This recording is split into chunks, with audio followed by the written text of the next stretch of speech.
Aujourd'hui comme hier, une fois les funérailles terminées, il faut bien manger un morceau en famille. Les concepteurs des catacombes ont pensé à tout. Une grande pièce typiquement romaine avec un banc en forme de U fait office de salle à manger. Toute la famille va se rassembler ici. Il faut imaginer une table en bois par là, les serveurs qui devaient passer derrière. Les membres de la famille s'arrangeaient, surtout sur le côté gauche, pour donner en fait une sorte de confort à l'estomac pour le remplir au maximum. Il y avait le vin qui allait avec et on devait en fait manger le dernier repas avec l'esprit du défunt. En Égypte antique, il n'est pas rare que la momie assiste à ce dernier repas avant de rejoindre son caveau. Pour qu'elle profite du spectacle et de la fête, le fils aîné ou un prêtre procède au rituel d'ouverture de la bouche. Véritable cérémonie magique, il doit permettre au défunt de respirer, de manger, d'entendre et de voir dans le monde des morts. Les assiettes dans lesquelles on a mangé, on était censé de les casser en sortant de la tombe. Et cette tradition était une tradition égyptienne qui a été pratiquée d'ailleurs à l'époque pharaonique. La tombe de Toutankhamon a été trouvée ou découverte à travers les morceaux de poterie qui étaient marqués à son nom, qui ont servi durant le dernier repas que sa famille a pris avec lui avant de fermer sa tombe et sortir de la tombe.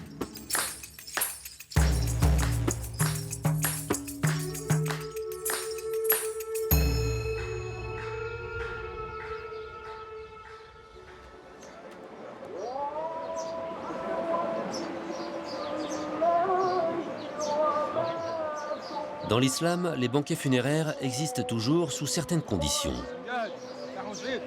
Nous sommes 3 jours après l'inhumation de Ralph Mahmoud. La période de deuil est terminée. Sa famille peut enfin donner un repas en son honneur. Cela se passe en plein cimetière. Un repas frugal et rapide, avec un plat unique en mémoire du défunt.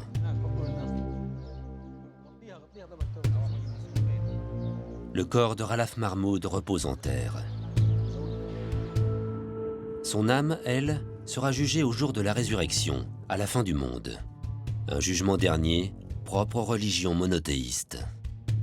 Mais en Égypte antique, le mort est jugé immédiatement. Une fois laissé seul dans son tombeau, le défunt s'enfonce sous terre pour être jugé. C'est là qu'il va poursuivre son existence. À condition de passer plusieurs épreuves. Et surtout, de trouver le chemin de la survie dans l'au-delà. Et ce n'est pas une mince affaire. Au petit temple d'Hathor, dans la montagne thébaine, les Égyptiens ont gravé sur les murs une petite partie du mode d'emploi pour défunts inexpérimentés.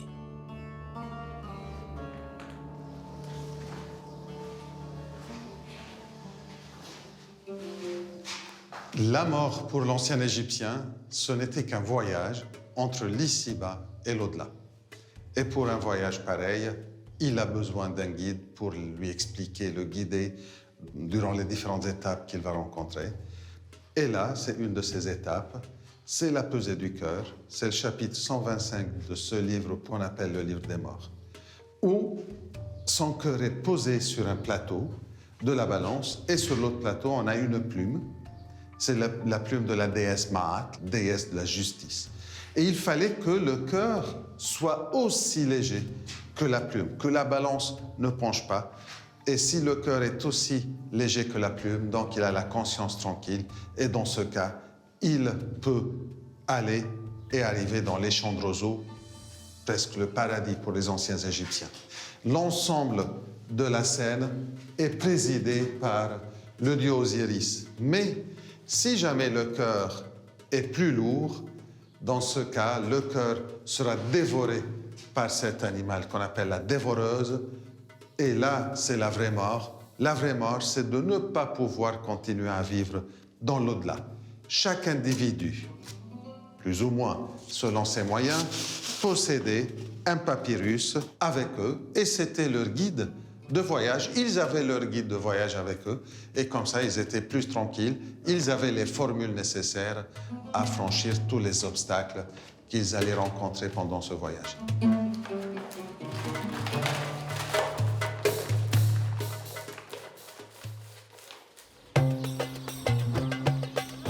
Pour permettre aux morts d'emmener un guide de survie dans l'au-delà, il fallait avoir inventé un support d'écriture facile à transporter. Il y a plus de 5000 ans, les anciens Égyptiens inventèrent le papyrus. Le papyrus, c'est la plante emblématique, le symbole de la Basse-Égypte, très souvent représentée sur les parois des temples et des tombeaux. Cette plante aquatique poussait naturellement dans le delta du Nil. De nos jours, il est encore cultivé par quelques paysans. Mais la récolte est compliquée. Difficilement mécanisable, elle se fait à la main, les pieds dans l'eau. Pour Sobi et son fils Ahmed, c'est un travail pénible. Mohamed, viens avec la charrette.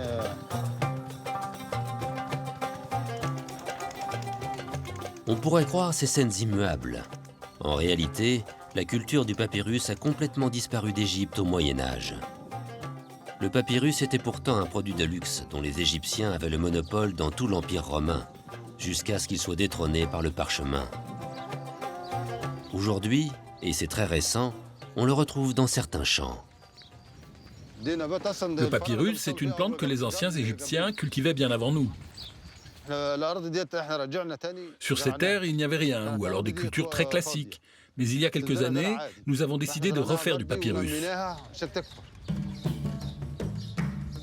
Dans les années 70, plusieurs botanistes égyptiens se sont intéressés à cette plante. La légende veut qu'ils l'aient réintroduite après avoir apporté des plantes trouvées au tréfonds du Soudan voisin. Une fois la plante réapprivoisée, il a fallu retrouver des gestes millénaires pour la transformer en support d'écriture.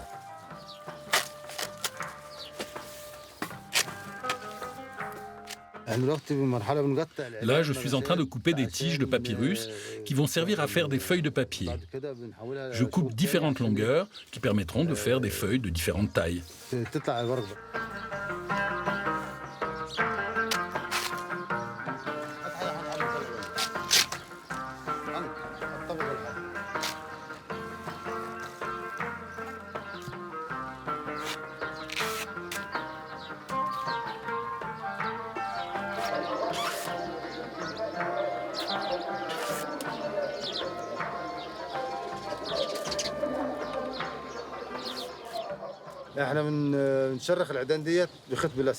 Maintenant, j'épluche les tiges avec un fil de pêche.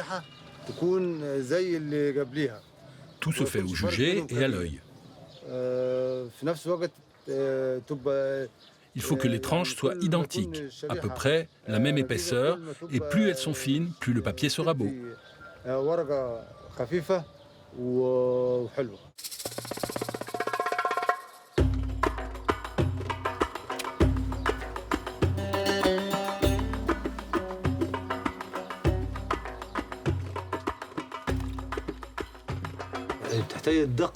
Une fois humidifiées, les bandelettes doivent être bien alignées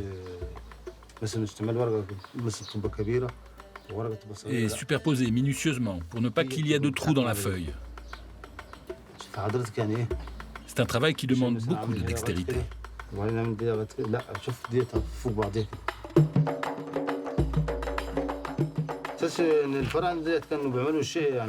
En faisant ça, je me suis rendu compte que les anciens avaient inventé une technique très sophistiquée.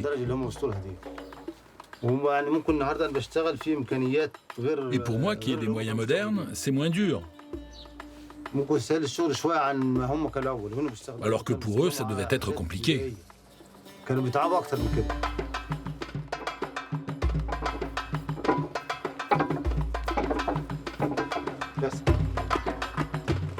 Personne ne sait comment les Égyptiens anciens procédaient pour obtenir le papyrus. Utilisaient-ils une presse comme Sobi? Difficile pour les archéologues de répondre à cette question. Mais le résultat ressemble à s'y méprendre au papyrus antique que les Égyptiens glissaient dans leur sarcophage.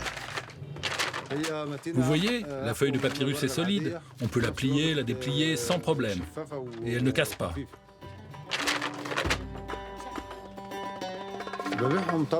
C'est plus solide qu'une feuille de papier normale. Et en plus, elle est légère et transparente. Je les vends à des imprimeurs ou à des dessinateurs de papyrus qui, une fois décorés, les revendent aux touristes.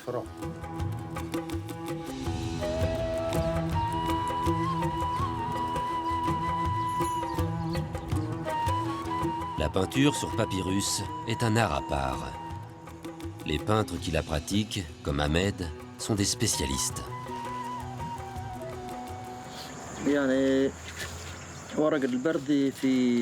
Dessiner sur du papyrus, c'est plus difficile que de dessiner sur du papier classique.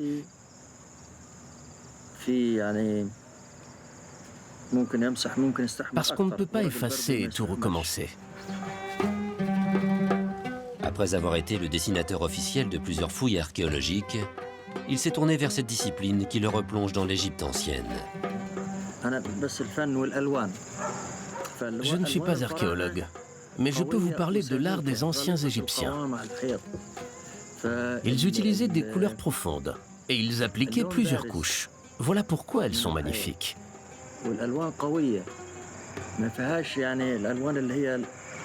Ils utilisaient aussi des pigments naturels, pas des couleurs chimiques comme aujourd'hui. Ils aimaient les couleurs vives et elles étaient bien fixées au mur. Le dessin aussi était très précis. Je me suis intéressé à tout ça, la courbe de leur dessin, la fixation, les pigments.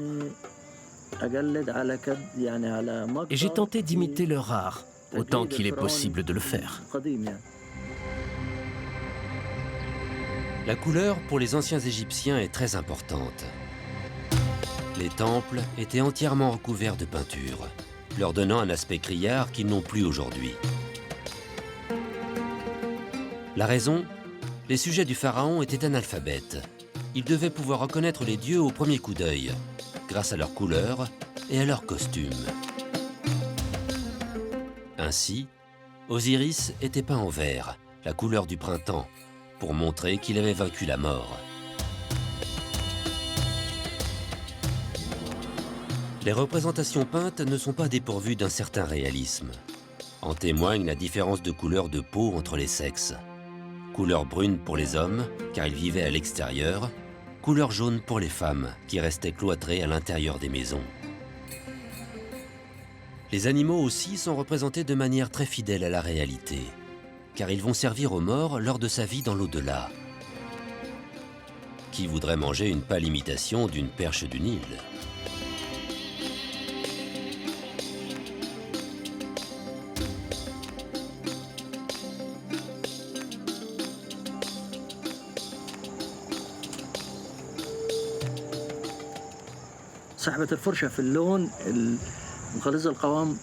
Appliquer de la peinture épaisse comme celle-là, ça fatigue la main. Ce n'est pas facile d'imiter les anciens Égyptiens.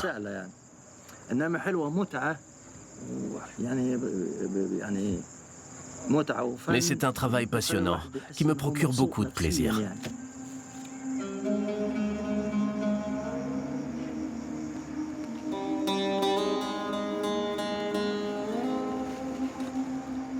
Les peintres, les tailleurs de pierre, les sculpteurs tenaient une place très importante dans l'Égypte ancienne.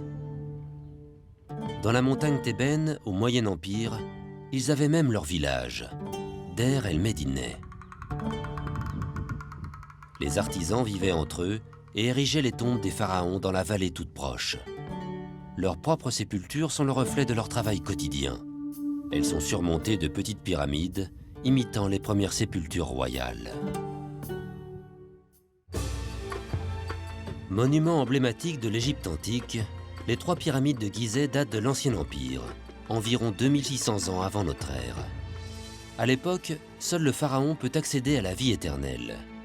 La pyramide est une sorte de rampe de lancement par laquelle son âme peut rejoindre les étoiles. Mais peu à peu, le paradis va s'ouvrir à tout le monde.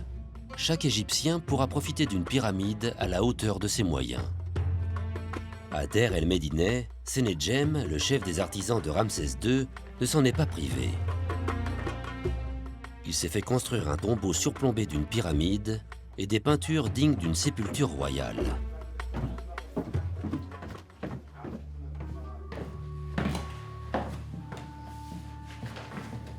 Ce que Samet préfère ici, c'est la représentation du paradis selon Senedjem et ses contemporains. La particularité de cette tombe, on a plusieurs vignettes du livre des morts, et là, c'est ce qu'on appelle les champs d'Yalou. C'est ce qu'il espérait trouver dans l'au-delà, des champs très fertiles où on a du blé qui fait 3,5 mètres, du lin qui fait 2 mètres. C'est l'abondance absolue. On les voit travailler dans ces champs, ça va faire partie de leur occupation dans l'au-delà. Comme sur Terre, il fallait creuser des canaux, construire des digues, et ainsi de suite. Et donc, dans l'au-delà, ça serait exactement la même chose. Et ils ont inventé un système pour leur épargner ce travail de corvéable. C'est les statues, ce qu'on appelle les oshepti, les shepti, ce sont des petites statues avec une formule magique dessus pour répondre à la place du défunt et qui va aller travailler à sa place. On ne peut pas comparer le paradis tel qu'on la conçoit maintenant dans notre mentalité d'aujourd'hui avec ce que eux, il y a 4000 ans, l'ont perçu. Pour eux, le paradis, c'est une transposition de leur vie sur Terre dans l'au-delà, éternellement, sans souci, tranquille. Même si les Égyptiens croyaient au paradis, ils pensaient aussi que les morts venaient rendre visite aux vivants. Ainsi, le Ba incarne l'âme du défunt. Il est représenté sous la forme d'un oiseau à tête humaine. Sorte de double de l'individu, le Ba reprend sa liberté après la mort. Tel un fantôme volant, le Ba sort de la tombe, survole les endroits préférés du défunt pour le faire participer à la vie extérieure, puis revient se poser sur la momie.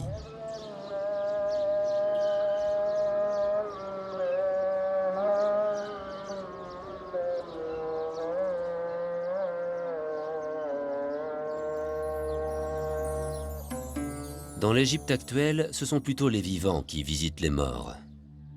Les Égyptiens ont l'habitude de rendre hommage à leurs proches disparus. Salam alaikum wa rahmatullahi wa barakatuh. Al-Fatiha, bismillah ar-Rahman ar-Rahim. Mais le repos des défunts est parfois troublé par la vie quotidienne, surtout dans la capitale du pays.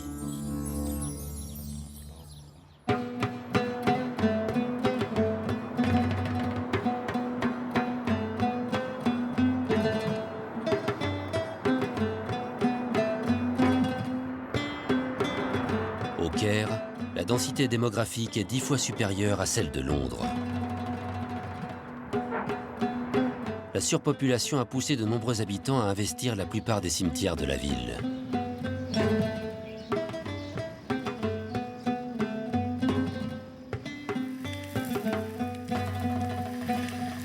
Les Kérotes ont l'habitude de ce voisinage un peu particulier. Il n'est pas rare qu'un tombeau leur serve de plateau à thé ou d'étendoir à linge.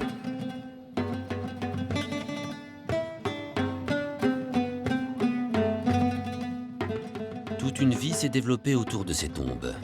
Hassan, un souffleur de verre, habite un de ces quartiers populaires. Personne ici ne s'étonne de la présence d'un artisan en ces lieux. Son atelier donne directement sur des sépultures. La famille d'Hassan réside dans ce cimetière depuis plusieurs générations. Il connaît tous les habitants de son quartier, les vivants comme les morts.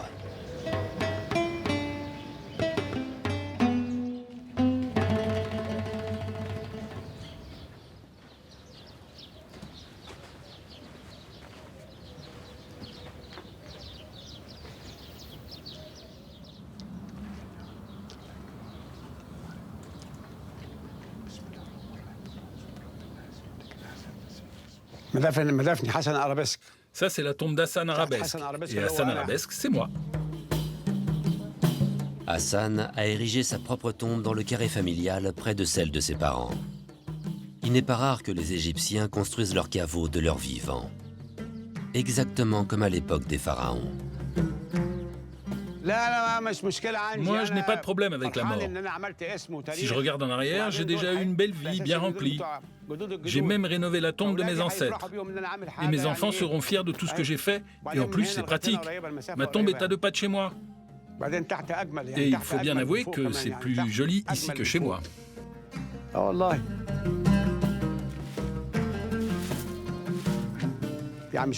C'est vrai que tout le monde n'a pas envie de vivre dans un cimetière. Mais quand on est dans une situation difficile, que l'on a besoin d'un endroit pour loger toute sa famille, avec les enfants, eh bien au moins, on peut venir s'installer ici. Et on s'habitue à vivre parmi les morts. À 2 pas de chez lui, Hassan s'est déjà préparé un petit coin de paradis. Il espère y trouver le repos éternel.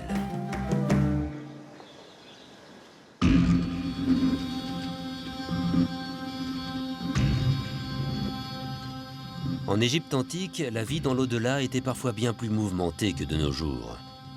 Au fond de la vallée des rois, dans la montagne thébaine, des générations de pilleurs attirés par les trésors sont venus troubler la paix des morts.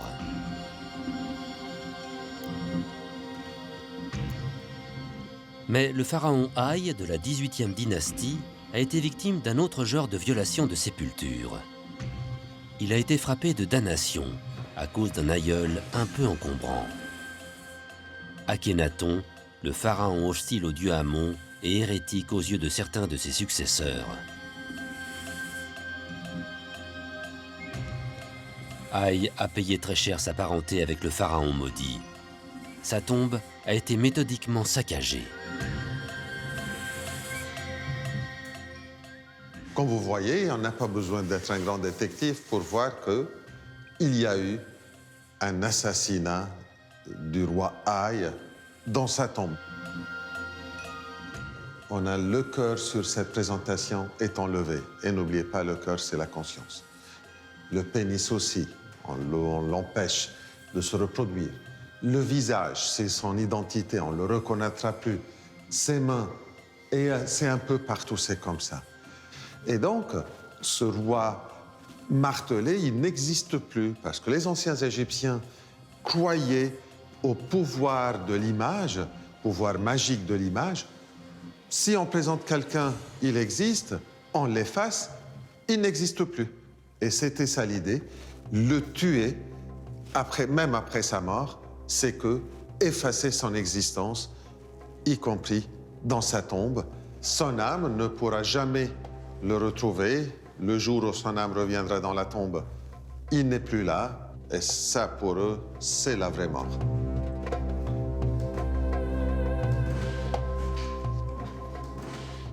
Comme vous voyez ici, ils ont effacé, martelé le nom du roi qui est écrit dans son cartouche. Les anciens Égyptiens croyaient au pouvoir magique du verbe et donc de l'écriture et de l'image. Effacer le nom, donc, il n'existe plus. On l'a tué, encore une fois. Ils ont martelé, mais ils ont raté leur coup. 3000 ans plus tard, je viens de prononcer le nom Haï, et donc, il existe. Ils continuent à vivre. Ce qu'ils ont essayé a échoué.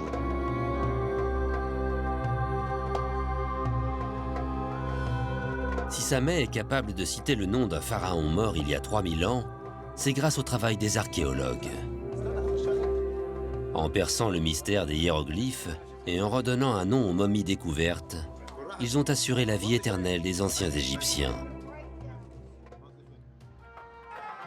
Mais ils ne sont pas les seuls. Le monde entier y participe. Le visiteur du musée d'égyptologie ou le touriste dans le souk de Luxor, tous contribuent à la vie éternelle des sujets des pharaons. Et tant pis si celui qui bénéficie le plus de ce coup de pouce du destin est aussi un des pharaons les moins importants de l'histoire de l'Égypte. Il est mort à 19 ans et son pouvoir était très limité. Pourtant, il ne se passe pas une minute sans que quelqu'un, quelque part dans le monde, ne cite le nom de Toutankhamon. Le plus éphémère des pharaons sera celui qui aura joui de la plus durable des postérités.